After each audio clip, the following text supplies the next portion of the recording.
Let me ask you something. Where are you? Now, I'm not asking you literally where you are. Like, you could be sitting in a car. Maybe you're at home. Maybe you're in the couch. Maybe you're at work. Maybe you're at home. But when I'm asking you, where are you? I'm digging deeper. See, I had a coach that would always check in with me.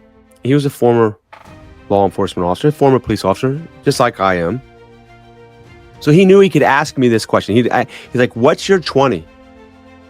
And what he was asking was, what's my 1020? In other words, what's my location? That was code for what's our location. And what he was asking, he wasn't literally asking my physical location. He wasn't asking my address. He was asking, where am I? Mentally, emotionally, physically, and spiritually. He'd reach out all the time, say, where are you? What's your 20? So when I ask you what your 20 is, or where are you, I'm really digging deeper.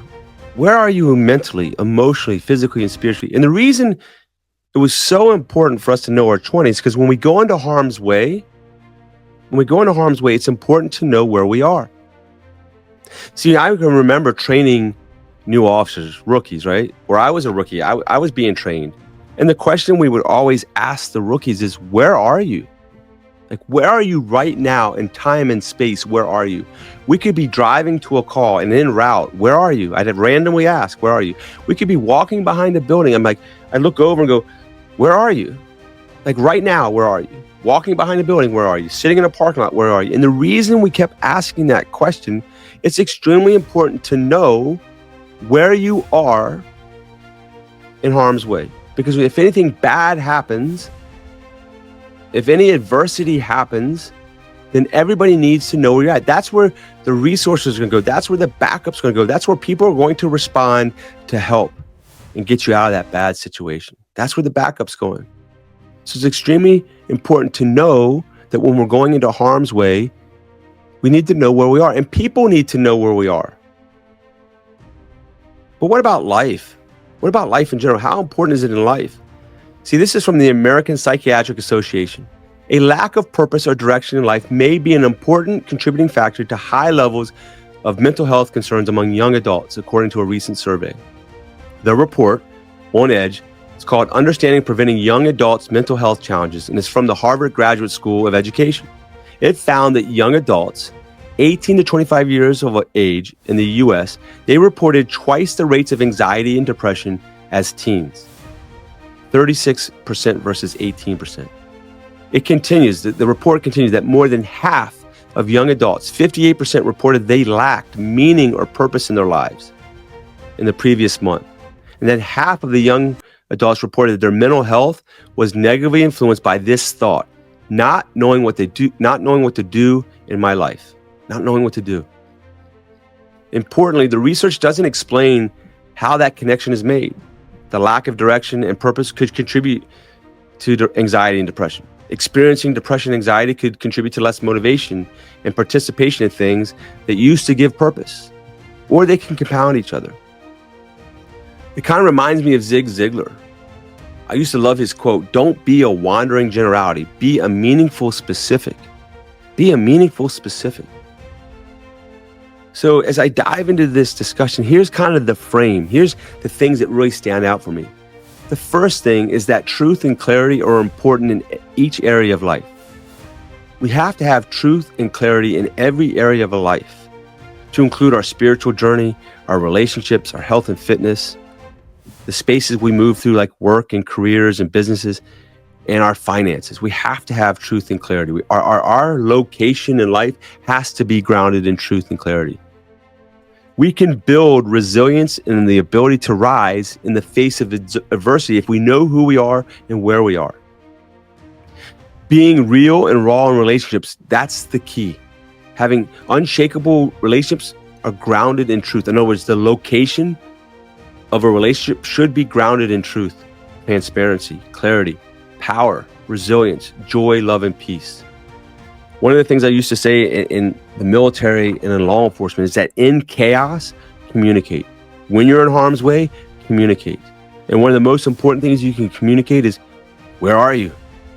Right? What is going on? But like, where are you? So we know where to respond. We know where to send help. Right? So again, what is our 10-20? Knowing where we are going into harm's way is extremely important. It reminds me of the time I'm on the job and one of my partners, we get this call over the radio. It's an active driver, a drunk driver in progress, a DWI. My partner's following this car, and as he's following this potential drunk driver, he keeps updating us on his location. So we know exactly where he is in the world. And as he's calling out his updates, all of a sudden we hear over the radio, shots fired. And that one, of course, wakes us up. Shots fired. I start driving extremely fast to the location, the last known location for my partner when he updated us. I had a pretty clear visual. I knew exactly where he was. I could visualize the scene. I could visualize the road. I knew exactly where he was because I knew the location. And as I'm driving there, we're getting some more updates. And after that shots fired, though, we get nothing else. They're calling out to our partners. There's several units on scene. They're calling out their call signs. As they keep calling out their call signs, we get no answer. Our fellow officers are not answering the radio. And there's only some possibilities with that one. Is either bad things have really happened or they just can't get to the radio. So we don't exactly know where we are, but at least they communicated their last known location. As we arrive on scene, our cars are facing north. Our lights are shining north. The fellow officer's car is facing south, and the violator's car, the drunk driver's car, is facing south. The lights are all pointing at each other. So the road is well lit up. But the sides of the roads are dark, and I can't see anybody. I don't know where anybody's. I don't know my partner's specific location. We're in the general location, but I don't know specifically where they are. So I have to get out of my car and move to a group of trees which are cover so that I can see down the passenger side of the violator's vehicle and the police cruiser. Because I'm thinking that's where they are. They're down along that side of the vehicle probably. And I'm trying to get to a group of trees to specifically see where they are. As I'm moving towards those trees, all of a sudden I hear it whack. I knew the sound, and I also felt the pain, the sting. And I had been through simulations training, which is similar to paintball, but the rounds are designed specifically for our service weapon type model. So in training, I had been hit in the vest with a paint round, so I could hear the noise. And I had been hit in the arm and the body, for example, with the paint round. So I felt the sting. And those two stimulus combined on that moment when I was hit. I felt both, and I knew immediately that I was hit. And I yelled out that I'm hit. And I knew the location I was going to, which was those trees, were bad. And I moved to another set of trees, kind of like ricochet towards those trees as I sought additional cover. And again, it was extremely important to know where I was in the world because that's where all the help was going. And as we yelled out, I'm hit, they updated that over the radio. So the entire district, all these officers, SWAT knew where to go, the helicopter, everybody knew where to go to help us because we were all in harm's way. We were in the middle of a gunfight and everybody was going to respond to us, but they needed to know where we were because they could shut the scene down and they could give us help. So knowing your 1020 is extremely important so that people can respond to you and help, especially in harm's way. But even in the great times, even in the good times, knowing your 1020, people need to know where you are mentally, emotionally, spiritually, and physically, right? Because here's the thing. We're either moving towards destiny or destruction in our life, and we need to know what our 1020 is. I mean, imagine a young adult standing at a crossroad, and to the left is destiny, and to the right is destruction. And what choice are they going to make? It's kind of like the prodigal son that went out, took the dad's inheritance, and went out and plundered it all. He lived a hedonistic life, and then all of a sudden he found himself in the pit, in the mud, in the slop of pigs. That was his 1020. And he realized, okay, I'm not where I want to be. I need to go home. I need to seek my Father's grace. I need to go back home. So knowing our 1020 is extremely important. Knowing our location is extremely important, especially spiritually, mentally, emotionally, and physically. Because here's the bottom line. We're either headed towards destiny or we're slowly drifting towards destruction. We're leading towards creation or we're leading towards chaos, destiny or destruction. Again, Zig Ziglar reminds us, don't be a wandering generality. Be a meaningful specific. Even God's word talks about narrow is the gate, wide is the path to destruction. This is kind of a wake-up call, and it's a conversation to start zeroing in on where are we and where do we want to go, who do we want to be, who do you want to become in life. This is just a conversation to kind of awaken us. Where are we? Remember those statistics. Again, 58% of young adults say they felt no meaning or purpose in the last 30 days. What about us? Like, where are we? Where are you? Again, this is not just a mental health crisis. It's a crisis of direction. It's a crisis of identity. It's a crisis of truth. Again, where are we? When you don't know where you're going, everything feels heavy. When we don't know where we're going, there's no clarity. And when there's no clarity, confusion creeps in. And there's a lot of confusion in this world right now. When we don't know where we are, where we're going, there's no purpose. And then the anxiety starts to grow, it starts to set in. And all of this can spiral. It can start to feed itself. It's just like planting a seed. If you were ever to look up the golden ratio, the golden mean, you would find out that the ratio of growth, the ratio of expansion in this world is 1.618. In other things grow at that rate. In other words, one thing turns into two things turn into 3, into 5, and 8. Things grow. So if I plant that seed in the ground, if I plant a seed in the ground, it will grow into a plant. That plant will grow into fruit, and that fruit will have multiplied into numerous seeds. So one seed multiplies into numerous seeds.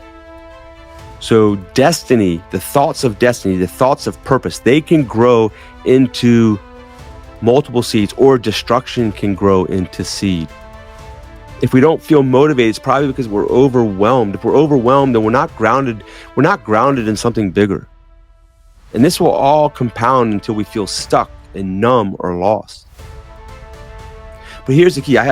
Let's dive into these 5 lessons that can bring us into this path of destiny. We can establish our exact 10-20. We can establish our future 10-20. Where do we want to go? Who do we want to be? And we can move down this path of destiny and not destruction. We can break that spiral. We can shift from destruction to destiny, but we need to be grounded in truth. And here are some life lessons that we can anchor ourselves and ground ourselves in truth. The first thing is, you don't drift into purpose. You decide it. You decide it clearly, and you move into it. We establish our purpose. We establish our location, and then we move into purpose. Clarity beats chaos. Remember, in chaos, communicate. Get clear. In chaos, get clear. We got to name what matters. What's important to us? Like, we have a saying in law enforcement, what's important now? Win the day, win the moment. What's important now? Purpose isn't found, it's built. Purpose is created. It's inside of us. We build it through our thoughts, beliefs, words, choices, and actions, particularly our actions. Our reps, our consistent reps build that purpose. And we build it with aligning it with truth. We can align our purpose with truth. We must know that the pain and difficulty is just a signal. It's not a sentence, it's feedback. It lets us know that we're not in alignment with truth. We're not on the path. Our 10-20 is not where it's supposed to be. If we're in pain, there's a good indication that where we are right now in life is not where we're supposed to be. If we're experiencing any difficulty, any pain, there's a really good chance that our 10-20 is in the wrong spot, in the wrong location. And again, God doesn't waste what you surrender. Your mess can become your mission. Your mess can become your message. Your trials can become your triumphs. Your pain can become your purpose and your potential and your possibility. And we can live into that. We can allow God to direct us and direct our path. Again, these aren't just ideas and concepts. These are invitations to live fully and intentionally. And like, as Jocko Willink would say, extreme ownership, to live fully, completely. So our goal in life is that we live with truth and resilience in our relationships. I mean, a good part of our life should be truth, it should be resilience, and it should be relationships. And we take those life lessons, we should be able to anchor them in truth and clarity, anchor them in resilience, and anchor them in raw relationships. In regards to truth and clarity, we have to stop lying to ourselves. Clarity starts with honesty. Our 10-20 in life should be integrity. We should be who we say we are. We should be where we said we would be. We got to stop lying to ourselves and others.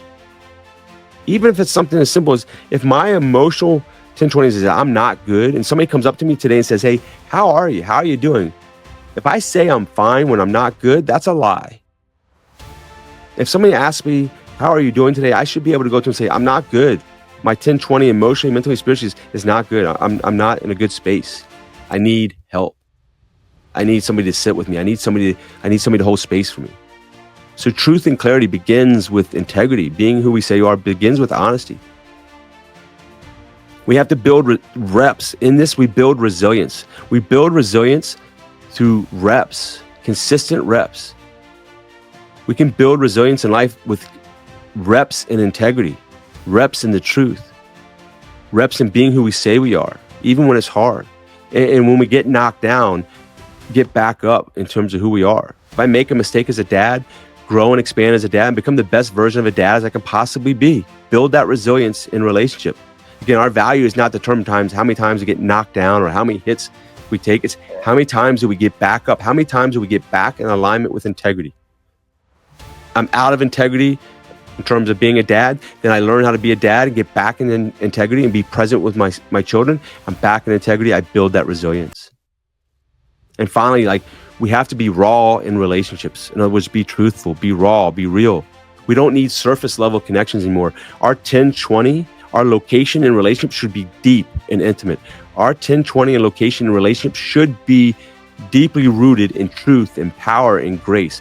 Our 10-20 in relationships should be faithful and unshakable, connected. If I asked, where are you in relationship? Are you disconnected or are you connected? Is there a disconnection or is there a connection? And ultimately, I'm sure all of us we want our 10-20, our location in relationships to be connection. This is how we rise and rise again in life. Right? So again, this is what I believe. This is what I believe at the core of my being, is that we are created by intention by a God who doesn't make mistakes, doesn't make accidents. This is a creator that is defined as being love. And I believe in the law of cause and effect. And the first cause is God, and the first cause is love. And the effect of God and the effect of love is light. God literally said, let there be light. So God is love, God's the first cause, and God's effect is light. It's truth.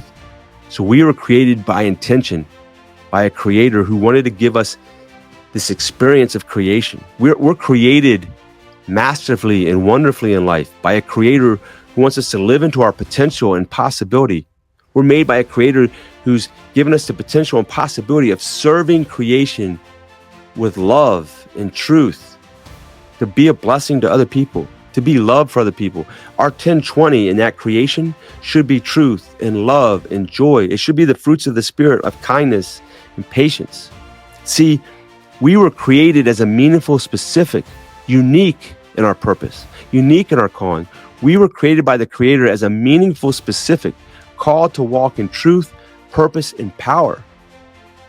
See, the champion of truth, Jesus Christ, the champion of the way, the truth, and life, he came into this experience to shine light on the truth, to shine light on the way, to shine light on God's love, God's amazing grace. Jesus Christ didn't come into this experience for us to live and die for us to live a numb, disconnected life.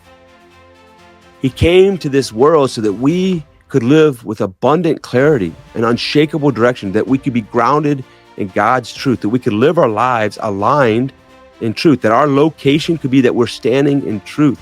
So here are some actionable steps, some things that we can do to get out of the fog and get into alignment with creation, to get into alignment with who we are and who we choose to be. The first thing we do is we can pause and locate ourselves. We can ask, we can do an inventory, we can do an inquiry and ask, where am I really? Like, where am I really in my mentally, emotionally, physically, and spiritually? Where am I in my journey? My life journey, my hero's journey, where am I? Next, we can write down what matters, like what's important now? What do we value? Who do we want to become? Write it all down, like who do we want to become? Where are we now? And where do we want to go? Cut out the noise.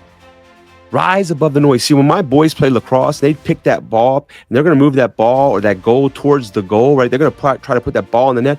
All the noise would rise. The noise from the refs, the bad calls from the refs, the opponent would be chirping at them. The people in the crowd are yelling at them. The coaches are yelling. All this noise is coming at these players as they move the ball. as they move the goal down the field. That ball is the goal, right? They're trying to put that ball in the net, put the ball in the goal, and here comes the noise. And the athletes, they have to rise above the noise. So maybe we reduce distractions. Maybe we fast from social media. Maybe we go for mindful walk. Maybe we do meditation and mindfulness or exercise. We get away from the world a little bit. We got to find real brotherhood, real fraternity. See, I think in brotherhood, there is light. So let there be light. Men, we need truth tellers. We're not cheerleaders. We need men that can help us ground ourselves in integrity and ground ourselves in truth. So we need men to help us identify, where are we? Like, what is our location? Especially men that are fellow pathfinders, men that have been in the pit and know how to go from pit to possibility, pit to potential. We need fellow pathfinders to help us from the pit to light, from dark to light. The next thing we do is we can take one aligned action today. We can take one thing that moves us towards our intention, moves us towards that mountaintop experience. See, we can establish our 1020 at the base of the mountain, and we can establish our future 1020 at the top of the mountain. Where do we want to be? Who do we want to be? And we can take one action a day to move us up that mountaintop so we can have a mountaintop experience. And then ultimately, we can surrender our direction to God. We can surrender where we are now and where we want to be in our whole journey. We can surrender to God because we were never meant to carry all this pressure alone. So if we summarize them all, 1, locate yourself truthfully. Triangulate the truth. What I mean by triangulate the truth is like find those known reference points in life that lead you to the truth. For example, if we take 3 cell phone towers, our phone's going to ping off of 3 cell phone towers to identify the location. It's going to triangulate its location. If I was in the Marine Corps navigating, we found at least 3 known reference points, determined those directions, and that helped us to establish our location. So you can triangulate the truth by finding known reference points in the truth. You can do an assessment of your life, the facts of your life. You can find a coach that can mentor you in the truth. You can go to God's word. You can find out personal development, folks that have lived a life where they've established the truth in a certain area, and you can locate yourself truthfully.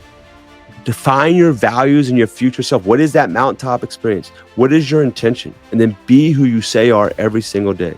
We can detox those distractions. We can join a truth-telling community. We can find our pack. We can find our fellow pathfinders. We can take an aligned action today, and we can surrender our path to God. The key points of all this is we have to know our 1020 in every area of our life. You can ask, where are you in your spiritual connection? Where are you in relationships?